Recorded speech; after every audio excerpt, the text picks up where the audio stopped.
Kimsin sen? Zeynep Şanlı değilsin. Takashi çok iyi çocuğa benziyor. Biz bu Melis'i Takashi'ye verelim gitsin.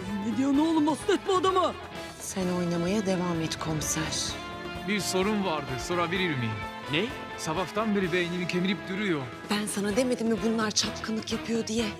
Murat! Murat! Kalbimin sahibi bir başkası. İsmi ne? Zehra.